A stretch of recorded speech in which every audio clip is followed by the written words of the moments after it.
Binayo ng malakas na hanging dala ng Bagyong Glenda ang Kalakhang, Maynila kaninang umaga. Binaha ang ilang lungsod. May mga naitala ring sugatan.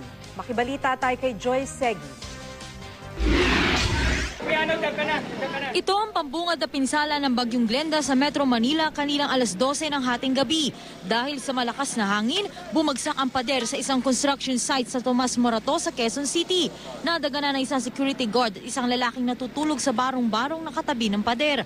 Tumagal ng 3 oras bago nailigtas ang lalaking natutulog sa barong-barong, sugatan ng parehong biktima. Kinaumagahan, ito na ang bumungad sa mga taga Metro Manila.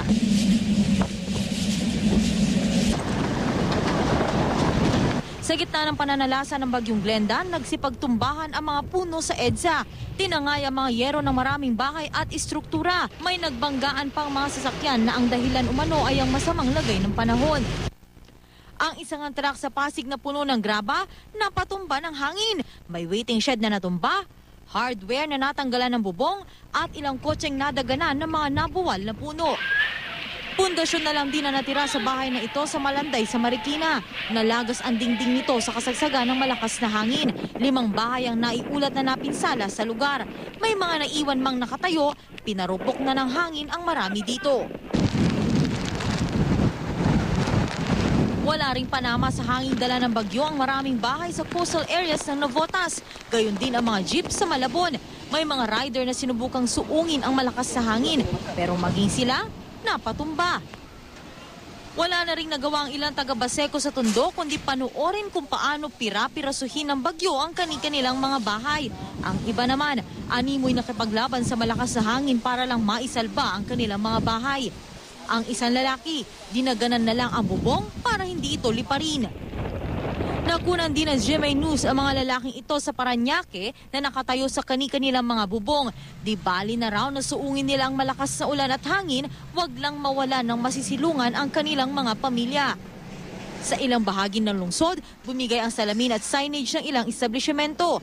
Pinadapa din ng hangin, hindi lang ang mga puno, pati na rin ang mga poste ng ilaw at mga motorsiklo. Sa iba pang bahagi ng Metro Manila, dumagdag sa kalbaryo ng mga residente ang baha. Umabot hanggang dibdib ang tubig sa barangay Mariblo sa Quezon City.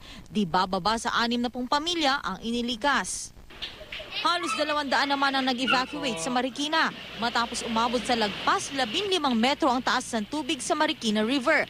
Walang kuryente sa lugar kaya mga fire truck na ang nagbigay ng alarma. May mga nag-ikot ding barangay officials para magbigay babala.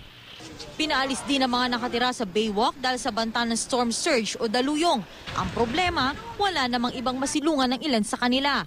Mula kagabi, hindi pa raw sila kumakain. May ibang nagbabantay ng mga sasakyan para kumita ng pambili ng maipanlalaman sa tiyan. Ang ilan naman, namumulot na lang ng basura. Kumalma ang panahon bago mag-alas 12 na tanghali kanina. Kasunod nito, ininspeksyon ni Manila Mayor Joseph Estrada at Vice Mayor Isko Moreno ang Baywalk sa Rojas Boulevard. Joy Segui, Nagbabalita, Pilipinas.